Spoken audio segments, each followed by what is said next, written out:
Hello, hope I'm doing well, and welcome back to Worship Wednesday. Today's subject is Formidable. So, HMS Formidable was the second member of the Royal Navy's illustrious class armored carriers, with her being the fourth Royal Navy ship to bear this name. Now, the Royal Navy opted to go for the armored carrier design, with the illustrious out of fear they'd be attacked by land-based aircraft who were larger and thus could carry a heavier payload than their naval-based counterparts, and thus do more damage. And so they went for the slightly more confined ship with less aircraft. So Formidable was ordered in 1937 and was to be built by Harland and Wolff at their Belfast shipyard. They also made the Titanic and her sister ships, with her being laid down on June 17th and launching on August 17th, 1939. Everything seemed to be alright. However, at her launching ceremony, this happened.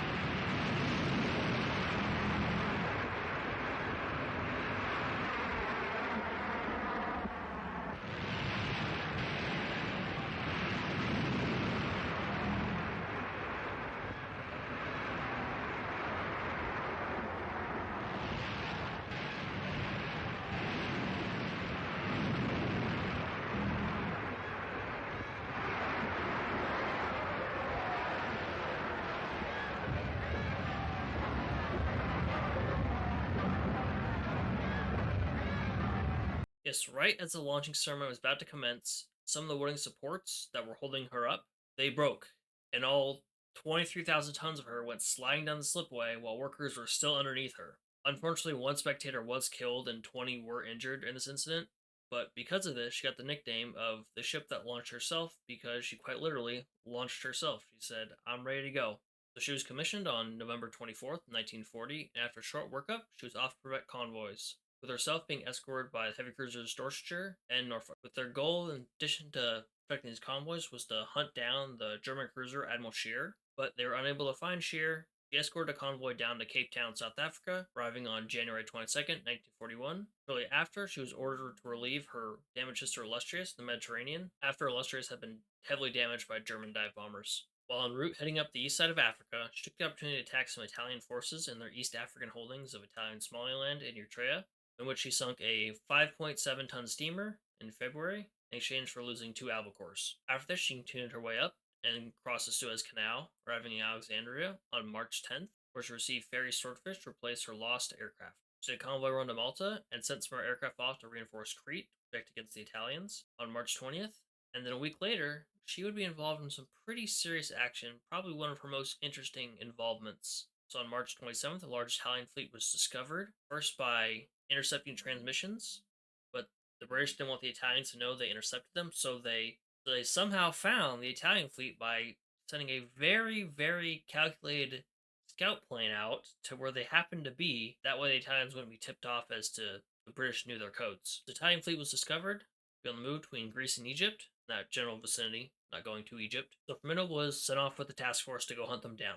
Spotting Vittorio Veneto, Firmino launched several waves of attack aircraft, which eventually she briefly disabled Veneto, but when the last flight was launched to hopefully either finish her off or do even some more damage so she wouldn't be able to move, Veneto had started moving again at this point. But this was at the end of the day, it was becoming dusk, and her pilots mistook the heavy cruiser Pola for Veneto and ended up crippling her, while Veneto managed to get repaired and escape. So Veneto and some escorts took off, while Pola and her sisters stayed behind, with her sisters taking care of her, trying to get her back home safely. Now, Admiral Cunningham, who was in charge of this operation, decided to pursue with his fleet, finish off Veneto, and whatever Italians were there, just to knock them out. And he did this with a column consisting of Warspite in the lead, followed by Valiant, Formidable in third, and then Barham.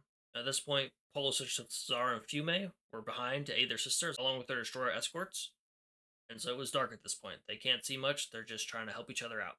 And the British column detected them on radar, as they had radar and the Italians did not at this point, and they got up to 3,800 yards of the Italian fleet, which for battleships is closer than point blank. That's basically slapping each other with their barrels at that point. They got up that close, then they lit the Italian crews up with their searchlight first, and then they followed with their main guns. And Fiume and Zara were completely obliterated in minutes.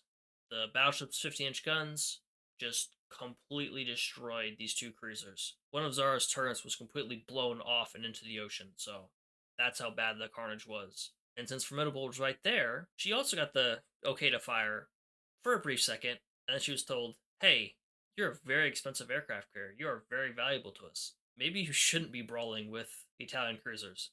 But her crews got a few shots off with their 4.5-inch guns.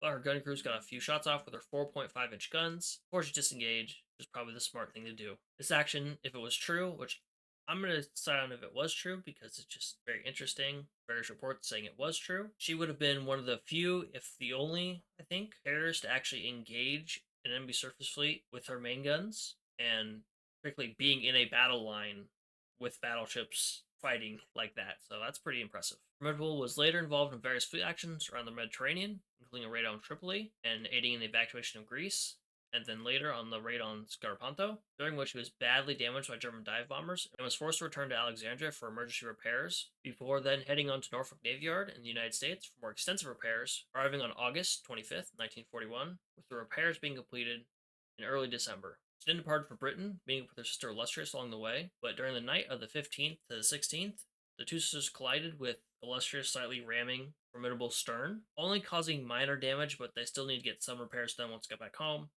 because those heavy ships, even if it's a light bump, a small car accident causes a lot of damage. They're well built ships, and if it's a slight bump, it still causes some damage to the internals, so had to get that repaired. She was then sent off to the Indian Ocean when the Japanese were performing their raids down there, but wasn't able to stop them, wasn't able to get to them, wasn't able to locate them, unfortunately. She then participated in Operation Stab with her sister Illustrious before heading home for a refit, arriving at Rosyth on September 21st with a refit lasting until about mid October, where then she was prepped for Operation Torch. During Operation Torch, Formidable provided cover for the landings of French North Africa in November 1942, and she was the only carrier in the Mediterranean until mid June 1943, when she was joined by her sister, Indomitable, and this was in preparation for the invasion of Sicily. After the capture of Sicily, Formidable became the first carrier to enter the Grand Harbor in Malta since Illustrious had in January of 1941. Illustrious then swapped out with Indomitable after Indomitable had been torpedoed, and the two first sisters of the class protected the invasion force, landing at Salerno. In October, she was sent to join the home fleet back around the UK, leaving Gibraltar around October 13th. She patrolled the North Sea a while, look around Iceland, just, checking on convoys, making sure there's no German raiders about, and then she went in for a lengthier refit. After this was complete, with some new planes on her, she joined Operation Mascot, which was attempting to sink Tirpitz. However, planes, after a couple attempts, only caused some light damage to the German battleship, and so they eventually withdrew. Early September, she was back in Scapa Flow, being prepared for her service in the Pacific. By April 14th, 1945, she had been assisting with the raids on Okinawa and the surrounding islands. During this time, Azur managed to sneak up on Formidable and kamikaze her, which blew up the plane, obviously, dented her flight deck, caused a massive fire on board, and caused some serious damage to her internals. Formidable was detached and left for Sydney on May 22nd. After repairs, she was back attacking the Japanese, this time their home islands, until the end of the war. After the war, Formidable bounced around between Allied holdings, bringing freed prisoners of war home, and she acted as a large transport ship around the various British holdings, with her completing her final delivery in February 1947. She was then placed in reserve and was determined to be too damaged for repair for what it would cost to actually get her fixed up and ready to go again, and was then sold for scrap in 1953. So for her skills, first skill, supporting wings. Much of her life was spent supporting fleets in the Mediterranean, in the Indian Ocean, the Pacific. She didn't do as much, direct frontline fighting and brawling with other carriers like the American carriers did, but she did quite a good job being support carrier, just helping out. She also gets a bonus for using her historical ferry albacores with this skill. That's pretty cool. Her second skill, don't move an inch, referencing her particularly crippling Vittorio Veneto, but you can count Pola in there as well. While Pola didn't survive, Veneto slowly got back to speed, not full speed, but limped home, and the skill references by the ship slows down, whoever's affected by it, pauses, and then speeds back up. Then Armored Hangar, referencing her having a armored flight deck, as well as a reinforced hangar, providing for that extra protection. As for her quotes, not too many, but self-intro, referencing her service record.